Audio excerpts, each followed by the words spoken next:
만나고 오면 항상 찝찝한 사람 특징 10가지. 1. 만날 때마다 은근히 자신을 깎아내리고 비교한다. 겉으로는 겸손해 보이지만 실제로는 상대방을 불편하게 만드는 말들을 자주 합니다. 난 너처럼 좋은 회사 다니지도 못하고 너는 이렇게 잘 사는데 나는, 같은 말로 대화를 시작하죠. 언뜻 보면 자신을 낮추는 것 같지만 사실은 상대방을 은근히 견제하고 있습니다.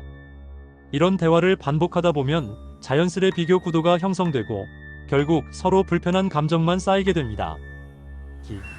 대화가 항상 험담과 불평불만으로 가득하다. 만날 때마다 누군가의 뒷담화로 대화를 시작합니다. 너 걔 소식 들었어? 요새 걔가 이상해졌더라. 같은 식으로 대화를 이끌어가죠. 주변 사람들의 단점을 집중적으로 이야기하고 긍정적인 면은 의도적으로 무시합니다. 심지어 좋은 일도 부정적으로 해석하여 걔가 그런 자리에 갈 자격이 있나? 라는 식의 말을 합니다. 이런 대화를 나누고 나면 마음이 무거워지고 에너지가 빠지는 것을 느낄 수 있습니다. 3. 상대방의 약점을 찾아 슬쩍 건드리고 자극한다. 상대방의 민감한 부분을 건드리는 것을 즐깁니다. 너도 이제 나이가 있는데 언제 결혼할 거야? 승진은 언제 할 수 있을 것 같아? 같은 질문을 던지면서 상대방의 불편한 지점을 자극합니다.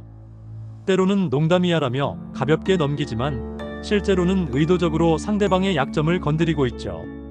이런 말들은 오래도록 마음에 남아 불편함을 주게 됩니다. 4. 자신의 잘못은 절대 인정하지 않고 변명한다. 자신의 실수나 잘못에 대해 절대로 인정하지 않습니다.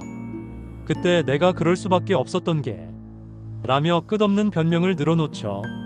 심지어 명백한 자신의 잘못도 상황 탓이나 다른 사람 탓으로 돌립니다. 사과해야 할 상황에서도 그땐 그럴 수밖에 없었어라며 정당화하기 바쁩니다. 5. 도움을 요청하면서 당연하게 여기는 태도를 보인다. 부탁을 할 때도 마치 당연한 것처럼 요구합니다. 네가 이 정도는 해줄 수 있잖아. 이건 식은 죽 먹기일 텐데. 같은 말로 상대방을 부담스럽게 만듭니다. 상대방의 상황이나 형편은 전혀 고려하지 않은 채 자신의 필요만을 내세우죠.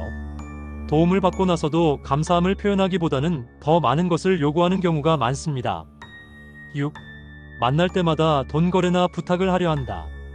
만날 때마다 돈 이야기를 꺼냅니다. 이번에 좋은 투자 정보가 있는데 잠깐만 돈 좀 빌려줄 수 있어? 라는 식으로 접근하죠. 처음에는 소액으로 시작하지만 점차 금액이 커지는 경향이 있습니다. 돈을 빌리고 나서는 약속한 날짜를 지키지 않고 심지어 독촉을 해도 변명거리만 늘어놓습니다. 7. 상대의 이야기는 무시하고 자기 얘기만 한다. 대화할 때 상대방의 이야기는 끝까지 듣지 않고 자신의 이야기만 합니다. 상대방이 무슨 말을 하든 그거 말고 내 얘기 좀 들어봐 하며 화제를 돌려버리죠. 마치 혼자만의 독백을 하는 것 같은 느낌을 주며 상대방은 그저 청중이 되어버립니다. 8. 은근히 상대방의 선택을 폄하하고 지적한다. 다른 사람의 선택이나 결정을 존중하지 않습니다. 그거 말고 이게 더 나았을 텐데. 내가 너였다면 저렇게는 안 했을 거야. 같은 말로 상대방의 판단을 무시하죠. 조언이라는 명목으로 자신의 기준을 강요하고 상대방의 자율성을 인정하지 않습니다. 9. 말과 행동이 일치하지 않아 신뢰감이 떨어진다. 약속을 자주 어기고 거짓말을 하는 등 신뢰성이 떨어지는 행동을 보입니다. 다음엔 꼭 시간 지킬게라고 하고도 또다시 늦고 비밀 절대 안 밝힐게라고 해놓고는 다른 사람에게 이야기하죠. 이런 행동들이 반복되면서 신뢰관계가 무너지게 됩니다. 10. 만날 때마다 에너지를 과도하게 소비하게 만든다. 이런 사람과 만나고 나면 왠지 모르게 피곤하고 기운이 빠집니다. 대화 내내 긴장하게 되고 집에 돌아와서도 찝찝한 기분이 오래 남습니다. 다음 만남을 생각하면 벌써부터 부담이 되고 약속이 잡히면 스트레스부터 받게 되죠. 이처럼 관계 자체가 에너지를 과도하게 소비하게 만듭니다. 이러한 특징을 보이는 사람과의 만남은 단순한 피로감을 넘어 장기적으로 우리의 정신 건강에 부정적인 영향을 미칠 수 있습니다. 특히 이런 패턴이 반복적으로 나타난다면 그것은 우연이 아닌 그 사람의 고유한 성향의 가능성이 높습니다.